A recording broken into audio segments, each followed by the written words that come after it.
네, 신종 코로나 바이러스 감염증의 국내 확산세가 꺾이지 않고 있습니다. 중국 외 3국 감염은 물론이고 지역사회 전파에 대한 우려가 큰 상황입니다. 최원석 고려대 안산병원 감염내과 교수 모시고 이야기 나눠보겠습니다. 안녕하십니까? 네, 어서 오십시오. 안녕하십니까?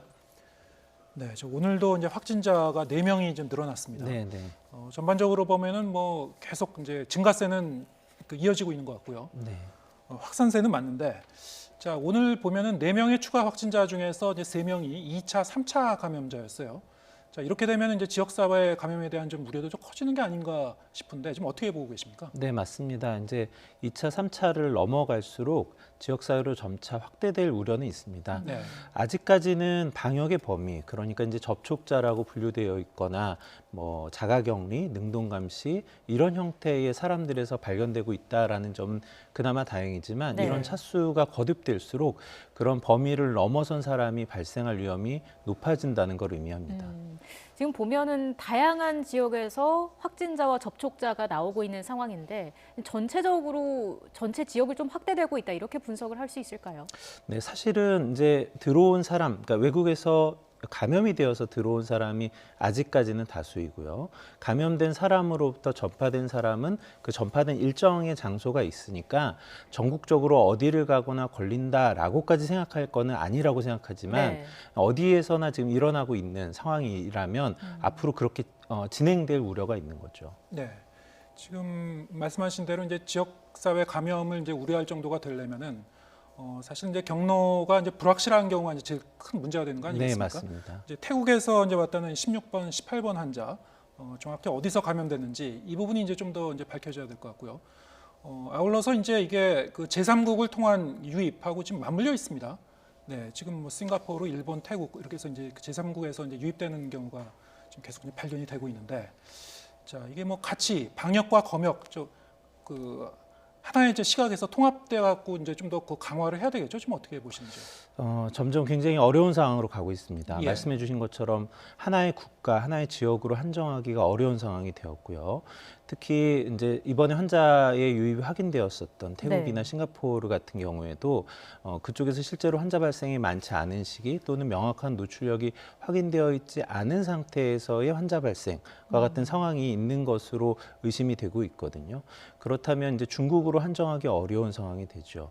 이제 이런 상황이 계속 반복이 되면 저희가 경계해야 되는 국가가 늘어납니다. 네. 그러면 검역에서 거쳐야 하는 주의해야 되는 국가도 늘어나고요. 일선 병원으로서도 굉장히 어려움을 겪는 것이 지금 이제 선별진료소라는 걸 운영해서 위험한 사람들을 따로 분리해서 진료하는 과정을 밟고 있는데 네. 그 과정 중에 분류해야 되는 환자 수가 굉장히 늘어나는 상황이 오죠. 예. 그래서 의료기관이 대처하기도 되게 어려운 그런 상황이 되고 있습니다. 23번 환자처럼 검역 그 과정에서 무증상을 보였다가 나중에 확진이 되는 경우에는 좀 그 사이에 공백이 좀 있지 않습니까? 네, 당연히 그렇습니다. 환자분들이 증상이 나타나기 전 단계에서 어떻게 진단하기가 굉장히 어렵거든요. 모든 사람에 대해서 바이러스의 검사를 한다든가 혈액을 채취해서 혈전 검사를 한다든가 이런 건 실제적으로 가능한 부분이 아니기 때문에 네. 결국 무증상 상태에서 입국하고 나서 증상이 생기면 그 사이에 그 분이 증상이 발생했고 바로 인지하여서 대처를 해주지 못한다면 공백이 생기고 노출자가 많아지는 상황이 발생하는 거죠. 네. 근데 이런 상황에서 입국 제한 조치가 제한적으로 된다면 그리고 또 잠복기가 계속해서 이어진다면 같은 일이 반복되지는 않을까요? 네, 그럴 우려가 굉장히 큽니다. 저희가 학회를 통해서도 이제 중국으로부터의 유입을 최대한 좀 차단해야 될 필요성을 이미 제시하였던 바가 있죠. 그러한 차단이 100%의 환자 유입을 막을 수 있다고 생각하지는 않습니다. 네. 저희가 우려하는 것은 지금 우리나라의 방역 체계가 견뎌낼 수 있는 수준인가, 이 수준을 넘어서고 있는 상황이 아닌가를 걱정하는 거고요. 그런 수준이 넘어가지 않도록 가장 위험한 지역과 국가에 대해서 유입을 기본적으로 차단을 해주어서 우리나라의 방역 체계와 의료 체계가 견뎌낼 수 있도록 해주는 게 좋겠다라는 의견입니다. 네, 자, 그런 맥락에서 오늘 이제 본부의 이제 브리핑 내용을 보면은 이른바 이제 사례 정의를 좀 확대를 했습니다. 기존에는 이제 중국이나 이 소위 얘기해서 이제 오염 지역에서 온 환자를 대상으로 검사를 하고 있는 그런 상황이었는데요. 이제는 뭐 싱가포르라든가 태국이라든가 여행력이 있는 국가에서 온 환자 같은 경우는 의사의 판단에 따라 이제 검사하도록 한 거죠. 자, 이게 좀 실효성이 있을 것 같습니까? 어떻게 보시는지요? 네, 기존에는 사실 우리가 검사할 수 있는 역량의 한계가 있기 때문에 예. 아주 제한적인 기준만 가질 수밖에 없었을 겁니다. 그런데 이제는 이제 검사할 수 있는 역량이 늘어나니까 더군다나 그런 범위를 벗어난 환자들이 다수 확인되고 있는 상황이기 때문에 네. 당연히 넓혀야 하겠죠. 그리고 이제 그게 이 지침을 통해서 발표가 되었다는 것은 굉장히 의미가 있습니다. 다만 좀 당부드리고 싶은 것은 그렇게 확대가 되었을 때 그것이 실제로 민간 의료기관에서 그 즉시 할 수 있는 상황이 아닐 수 있거든요. 예. 네, 그래서 그런 부분에 대한 좀 고려는 해주실 필요가 있을 것 같습니다. 이 외에 또 우려되는 부분은 없을까요?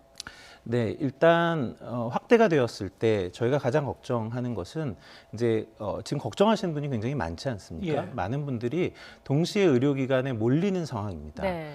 그렇게 되면 첫 번째는 단기간에 많은 환자분들을 선별진료소를 통해서 소화하기는 굉장히 어렵습니다. 네. 환자분들이 적체되고 적절하게 진단되지 못하는 상황이 발생하겠죠. 네. 두 번째는 실제로 그분들 중에서 감염이 되어 있을 가능성이 있는 분은 사실은 소수일 겁니다. 예. 아직까지 우리나라의 상황으로 본다면.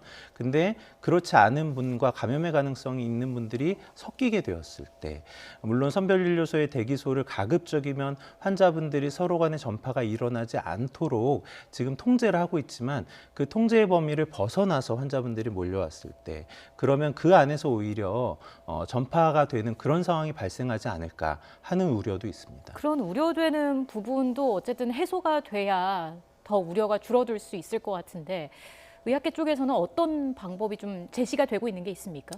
네, 일단 첫 번째는 이제 저희가 이렇게 확대가 되었을 때 의사의 판단이라고 하는데 그 판단을 우리가 어떠한 기준으로 접근해야 되냐에 대한 부분이죠. 우리가 이 지금 발견되었던 태국이나 싱가포르를 다녔던 환자분들의 경우에는 의료진이 적극적으로 의심하지 않았다면 발견이 안 됐을 겁니다. 네. 그러니까 이제 그분들이 적극적으로 고민을 하고 이 부분을 의심하였기 때문에 진단을 한 거죠. 그렇지만 그게 모든 사례에 적용되기는 어렵습니다. 그러니까 이제 저희도 할 수 있는 범위 내에서 일정 수준의 기준을 가져야 할 텐데 그 기준을 어떻게 갖는 게 좋을지에 대해서 사실 학회에서 같이 고민하고 있는 중이고요. 네. 또 환자분들이 실제로 내원했을 때에 그 많은 수를 해결할 수 있는 동선의 문제라든가 검체를 처리하는 과정에 있어서의 오염의 문제라든가 이런 부분을 해결하기 위한 지금 고민을 같이 하고 있습니다. 지금 이제 신종 코로나의 특징 중에 하나가 이게 좀 중증으로 발현되려면 시간이 좀 더 많이 걸리는 것 같아요. 그런데 비해서 경증 상태에서도 지금 전파력이 상당히 있는 걸로 알려지고 있단 말이죠.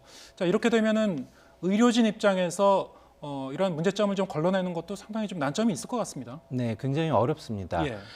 일단 아주 전형적인 폐렴의 증상을 나타내기 전에 지금 이제 우리나라의 사례뿐만 아니라 외국의 사례에서도 알려지고 있는 것처럼 환자는 발열이나 몸이 좀 불편한 정도의 수준의 증상이었는데 CT를 확인해 보니 폐렴이 있었다. 네. 그래서 환자가 멀쩡하게 걸어 다니면서도 전파를 시킬 수 있는 워킹 폐렴 예. 이런 식의 표현을 지금 이제 사용하고 있는데요. 이러면 환자를 인지하기 굉장히 어렵죠. 그러면 예. 어떤 사람을 대상으로 검사를 해야 되는가에 대해서도 의료진들이 굉장히 많은 고민을 갖게 됩니다. 그 워킹 폐렴이라는 게 뭔지 좀 더 구체적으로 네. 설명을 해주시죠. 다시 말씀드리면 환자는 아주 전형적인 심한 폐렴의 증상을 갖고 있지 않죠. 몸이 좀 찌뿌둥하거나 불편한 정도의 증상은 가질 수 있겠지만 그렇지만 실제로 그 단계에서도 이제 영상 검사를 해보면 폐렴이 있고 폐렴이 있다는 건 바이러스의 증식과 배출이 활발하게 일어날 수 있기 때문에 네. 걸어다니면서 사람들에게 전파를 일으킬 수 있는 상태, 그 상태의 환자를 지칭하는 말입니다. 스스로가 그 신종 코로나로 인식을 하지 못하면 전파력이 더 높아질 수도 있는 거 아닙니까? 인지하지 못한다라는 것보다는 인지하지 못하면 스스로 이 전파시키지 않도록 하는 주의 조치들, 마스크를 착용한다든가 사람이 많은 곳을 피한다든가 또는 빨리 검사를 받으러 병원을 내원한다든가 이러한 행동을 하기가 어려워지고 그 상태에서 여러 사람에게 노출되니까 전파의 위험이 높아지게 되는 거죠. 네. 지금 뭐 앞서 언급하셨던 부분을 다시 한번 정리를 하면은 그 내일부터는 그 좀 진단 키트가 좀 확대가 된단 말이죠. 그리고 이제 기존에는 한 하루에 한 160건 정도가 가능했는데 이제 한 2,000건 정도 처리할 수 있다고 하는데요. 그러면 이제 16번 환자 같은 경우에 태국에서 왔다는 16번 환자 같은 경우에는 본인이 증상을 호소하고 병원에서도 이제 보건소에 연락하고 그런데도 중국을 다녀오지 않았다는 이유로 사실 이제 돌려보냈단 말이죠. 그런 케이스는 좀 줄어들 수 있는 겁니까? 지금 어떻게 판단하시는지? 네, 당연히 그러한 케이스는 좀 줄어들 거라고 예. 생각합니다. 근데 이제 그렇게 되면 저희가 진단할 수 있는 역량은 늘어났고 예. 실제로 환자 발생이 많은 것보다 환자가 인지되고 발견되는 율이 더 높아질 가능성이 있습니다. 네. 자, 그 부분은 이제 그 방역의 사각지대였는데 어느 정도 메워질 수 있을 것이다. 지금보다는. 네, 맞습니다. 근데 지금 그 오늘 발표된 이제 23번 환자죠. 우한에서 오신 분인데, 자, 이 우한에서 온 외국인 같은 경우에는 아직도 이 소재지가 불분명한 분들이 많이 남아 있거든요. 자, 이런 분들은 상당히 좀 지금 방역의 사각지대로 남아 있다고 볼 수 있겠네요. 맞습니다. 그러니까 사실 국내에서 발생한 환자의 접촉자의 경우에는 그 접촉을 인지하게 되면 그 다음부터 자가격리와 같은 방법을 통해서 더 이상 많은 사람에게 전파될 만한 우려를 낮추게 되죠. 예. 문제는 그렇게 노출되어 있지 않지만 위험 지역에서 오신 분들이 문제입니다. 네. 그분들은 본인이 증상이 생기고 그 증상을 인지해서 의료기관을 방문할 때까지는 이런 방역의 체계 안에 들어오지 못하거든요. 예. 결국 그 부분의 공백은 이 환자의 유입이 계속 있는 한은 없어지기는 어려울 것 같습니다. 예. 확진자 얘기를 좀 더 해보면 싱가포르에서 같은 컨퍼런스에 참여한 2명이 확진 판정을 받았단 말이죠. 이렇게 되면은 그 회의에 참석했던 또 다른 사람들에 대한 전수조사도 필요한 게 아닌가 이런 생각도 드는데 어떻게 보십니까? 네, 맞습니다. 적어도 그 컨퍼런스에 참여했던 사람들에 대해서는 확인이 필요할 것 같습니다. 다만 싱가포르 전체에 여행을 했었던 사람까지 확대하는 것은 현실적으로는 쉽지 않을 것 같습니다. 네. 지금 뭐 각 지역에서 이제 확진자가 사는 이제 지역이 점점 이제 확대되고 있고 뭐 접촉자도 늘고 있다 보니까 여러 지역에 이제 사시는 분들이 이제 불안감이 좀 늘어나고 있는 것 같은데 오늘 같은 경우에는 이제 그 송파에 거주하고 있는 이제 강남 참고에서도 이제 첫 확진자가 이제 나온 셈이 됐고요. 그래서 각 지역의 이제 확진자의 이동 경로 어느 정도까지 공개할 것인가 이것도 이제 문제인 것 같아요. 사실은 그 본부에서 공개하는 내용과 지자체에서 공개하는 내용 지금 좀 이렇게 정리가 좀 안 된 측면도 있고요. 자, 어떻게 보십니까? 지금까지의 상황을 보면은 충분히 투명하게 잘 공개되고 있다고 보시는지 아니면 좀 보완할 필요가 있는지요? 네, 저는 지금까지는 비교적 잘 네. 공개가 되고 있다고 판단은 하고 있는데요. 사실 이제 환자분들의 동선을 공개하는 목적이 무엇인지를 저희가 좀 명확하게 알 필요가 있는데 예. 우선 이 환자분들이 어떤 사람들과 접촉했을지에 대해서는 역학조사를 통해서 확인을 하죠. 네. 그래서 접촉이 확인된 사람들에 대해서는 모두 자가격리와 뭐 능동감시와 같은 형태를 취하게 됩니다. 네. 그러면 그렇지 않은 나머지의 부분이 어떠할까? 사실 그 부분에 감염의 우려가 높다고 보기는 어렵습니다. 다만 이렇게 공개를 하는 이유는 이제 기존의 메르스 사태에서도 있었듯이 정보가 투명하게 공개가 되어야만 사람들이 오히려 더 과도한 불안을 갖지 않기 때문에 네. 그러한 측면이 가장 강하고요. 두 번째는 이제 점점 더 방역이 좀 어려운 케이스들이 등장하고 있는 것으로 보이는데 그러한 상황이었을 때 이 역학조사를 통해서 미처 확인하지 못했지만 노출에 우려가 있는 사람들에게 그 상황을 좀 알려주는 의미가 있습니다.